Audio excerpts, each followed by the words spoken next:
Bonjour tout le monde. Bon, alors cette petite vidéo, ce ne sont pas des exercices que je vais vous proposer, mais une petite mise au point sur les deux, trois choses de base que l'on doit savoir pour faire du Pilate. Voilà, donc, première chose, on parle tout le temps de l'aspiration du nombril. C'est-à-dire, voilà, votre nombril, quand vous êtes en position relax, voilà, il est lâché, c'est normal. Donc là, pendant les cours de Pilates, et même après au quotidien, on peut le faire bien sûr, c'est tout l'avantage d'avoir un réflexe, on va vous demander d'aspirer votre nombril. Donc c'est-à-dire vous allez emmener votre nombril vers la colonne vertébrale. Voilà, vous allez le rapprocher. Ok. Mais attention, comme c'est une posture que l'on doit garder tout au long du cours, hein, d'accord? Ne vous amusez pas à aspirer votre ventre pour faire et plus pouvoir respirer et être complètement bloqué. Non, vous avez une légère aspiration du ventre, ça suffira. D'accord? Donc ça, c'est quelque chose que vous devez maintenir. Ensuite, au niveau de la respiration, on parle de respiration latérale thoracique. Donc, je vais vous le démontrer, je vais vous l'expliquer, c'est ce qui sert aussi d'échauffement en général, mais quoi qu'il en soit, sur des premiers cours de pilates, c'est hyper dur à ressentir. Déjà, si vous arrivez à garder l'aspiration de votre nombril pratiquement tout le temps, alors en statique c'est facile, mais quand on commence à faire des mouvements au pilates, voilà, ça reste plus compliqué. Donc, vous allez placer vos deux mains de chaque côté de la poitrine, d'accord, sur les côtes là. Et donc, la respiration, alors évidemment, sans monter les épaules, hein. Voilà, vous détendez bien les épaules, vous gardez l'aspiration du ventre, et en fait, votre respiration pilate va s'effectuer sur l'inspiration. Vous allez repousser vos mains, et sur l'expiration, vous ramenez. Ok, donc ça se passe par le côté. Inspire, et souffle. Ce que vous allez faire au départ, si vous ne le sentez pas, ça va être, j'inspire, voilà, tout va partir devant, et je ramène. Eh bien non, tout se passe par les côtés. Et inspire, et souffle. Et évidemment, aucune tension au niveau des épaules. Mon nombril est aspiré. Ça va être deux choses à penser. Ma respiration et mon nombril. Ok? Donc voilà. Donc ça, vous allez pouvoir le faire autant de fois que vous le désirez, jusqu'au moment où vous allez vraiment essayer de le sentir, de le ressentir surtout. D'accord? Je fais une petite pause. Non, je ne fais pas de pause, tout de suite. Ensuite, au niveau des épaules, vous avez vos coudes qui sont placés, quand vous êtes en position ici, debout, qui sont placés vers le bas. D'accord? Qui sont placés normalement. Je vais vous demander de monter les bras. Et qu'est-ce qu'on fait quand on monte les bras? On monte ses épaules. D'accord? Au niveau du pilate, quand vous montez les bras, sauf si on le précise, sinon, hop, vous redescendez vos côtes. Si vous redescendez vos épaules, vos côtes redescendent automatiquement. D'accord? Donc faites des essais. Mon nombril est aspiré, on est d'accord, hein? J'étire mes bras. Mes côtes sont lâchées. Je replace. Position pilate. Donc souvent, mes bras se mettent automatiquement en couronne. On ne peut pas garder ses bras tendus avec des côtes placées. D'accord? Et j'étire, je lâche mes côtes et mes épaules. Et hop, je ramène. Encore une fois, j'inspire, j'étire. Et souffle, je ramène. Maintenez cette position 2 secondes. Et là, sans replacer vos mains sur les côtes, est-ce que vous arrivez à faire une respiration latérale thoracique? C'est-à-dire avec les côtes qui partent là, enfin sur les côtés. Pas facile, hein? Ok, bon déjà, si vous avez vos côtes placées et le nombril aspiré, je serais déjà contente. Autre posture qu'on retrouve assez souvent dans le pilate, alors comment je vais me placer pour que vous arriviez à bien me voir? C'est cette position-là. Voilà, ici. Très bien. Donc là, je prends ma position pilate. Et là, c'est pareil, vous voyez? Ou bien, je le fais en lâchant mes côtes. Donc là, j'étire mes bras ici. ou bien je replace, c'est-à-dire vous devez sentir, on va le faire aussi plusieurs fois, vous étirez vos bras, vous ramenez vos bras et vous devez sentir vos omoplates glisser vers les lombaires. Voilà, ça doit faire ça au niveau des omoplates. Ok, je reprends. J'étire. Évidemment, mon nombril est aspiré. Et je replace. Je fais glisser mes épaules et mes omoplates en arrière. On se le fait encore une fois. Et tire. Nombril aspiré. Et je replace. Ok? Voilà. Donc, c'est pas si simple, hein. Attention, hein. Voilà, le truc, ça se fait pas comme ça, une, deux, trois fois, et puis bon, j'ai le réflexe, d'accord? Si vous continuez les cours, en tout cas avec moi, vous verrez, j'en parle tout le temps, donc dès que je vous entendez, hop, nombril, hop, vous aspirez votre nombril. C'est là que je fais ma petite pause pour me passer au sol. Bien.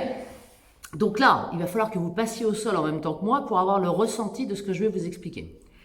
Donc, vous vous allongez sur le dos. Alors là, vous allez voir, c'est pas simple non plus, hein. Voilà, j'essaie de me mettre assez près pour que vous essayiez de voir vraiment de quoi je vais vous parler. Ok, donc, une posture qui revient très souvent en pilates, c'est la chaise renversée. Donc, vous placez vos deux jambes ici. Les jambes, là, sont parallèles au sol, d'accord? Et votre point de repère, vous placez vos deux mains devant les genoux et vous repoussez les genoux, d'accord? Tout ça en essayant de garder votre nombril aspiré et surtout les lombaires dans le sol. Voilà. Donc, si vous sentez que ça creuse, eh bien, vous serez obligé de ramener vos genoux vers vous. D'accord? Ça, c'est vraiment en fonction de votre cambrure et de votre possibilité d'aspirer votre nombril dans cette position. Ok, vous le refaites un petit peu, vous soufflez. Voilà. Est-ce que j'arrive à tendre mes bras ou pas? Tout en gardant mes lombaires dans le sol et l'aspiration du nombril. Bien. D'accord? Donc ça, vous essayerez de le faire plusieurs fois et d'avoir votre ressenti. Bien. Une fois que vous avez votre position de chaise renversée, parfaite. Deuxième chose qui revient assez souvent et qu'il faut maîtriser, et je me demande si c'est pas la plus dure, c'est, j'ai ma chaise renversée. Là, je suis allongée normalement, ok? Et donc, j'ai mes côtes placées, comme quand je suis debout, normalement. Bien. Imaginons que je place mes deux bras au-dessus, là. Mes côtes sont toujours placées, on est d'accord. En fait, il faut que vous arriviez à rétrécir entre le plexus et le pubis. Avoir une distance la plus courte possible. Bien. Maintenant, en gardant vos bras parallèles et extrêmement tendus, j'y tiens, c'est-à-dire que là, vous avez une contraction. Si vous touchez le triceps, il est contracté. Vous emmenez vos deux bras en arrière. Donc, vous irez doucement parce que vous devez garder vos côtes placées. Vos lombaires dans le sol et le nombril aspiré. Et sincèrement, si ça vous le faites bien, déjà votre corps, vous le ressentez. Hein. Ok? Vous inspirez et souffle, je ramène. Et donc voilà ce que je ne veux pas. D'accord? C'est, j'emmène tout en arrière et donc, je lâche tout là. Voilà, je suis bien là. Mon dos, il creuse bien, tout va bien.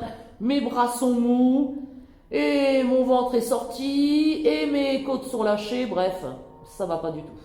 D'accord? Donc, on reprend.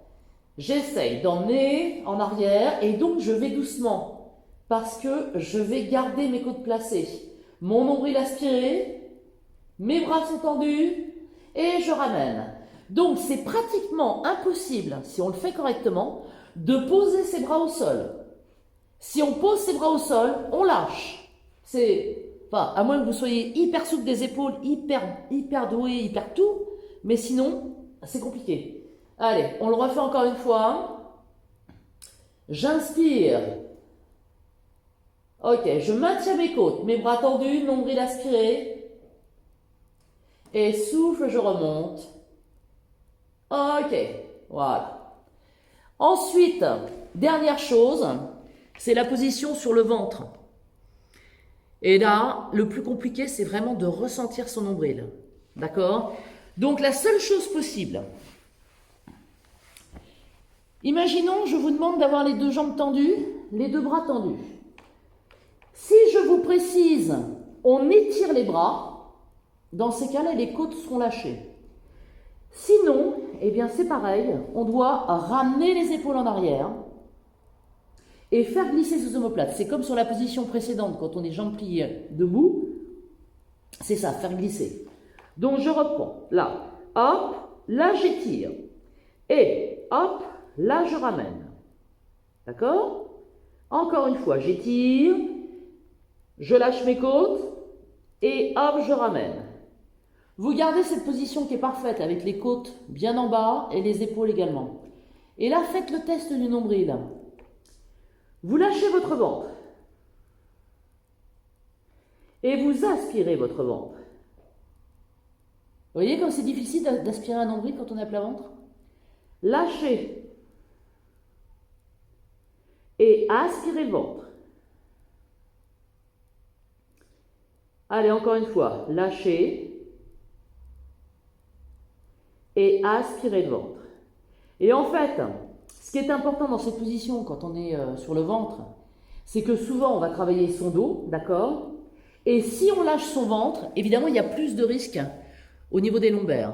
Alors qu'à partir du moment où vous avez le ventre qui est aspiré, vraiment tout est maintenu, vous contrôlez tout et il n'y a pas de souci. Évidemment, on a moins d'amplitude. Hein, quand on fait ça, qu'on lâche son ventre, on lâche ses côtes, on lâche tout, ou quand on maintient, on aspire son nombril, et en fait, là, on n'a vraiment pas besoin de chercher la hauteur. Voilà. Ok? Bon, je vous laisse vous entraîner. Faites le mieux possible. Écoutez bien les consignes. Essayez d'avoir du ressenti, mais ne vous inquiétez pas. Hein, si vous n'avez pas du ressenti la première séance, ou la deuxième, ou la troisième, ça vient avec le temps. Par contre, il faut pratiquer assez régulièrement pour qu'il y ait un petit automatisme qui se mette en place. Voilà. À très très vite.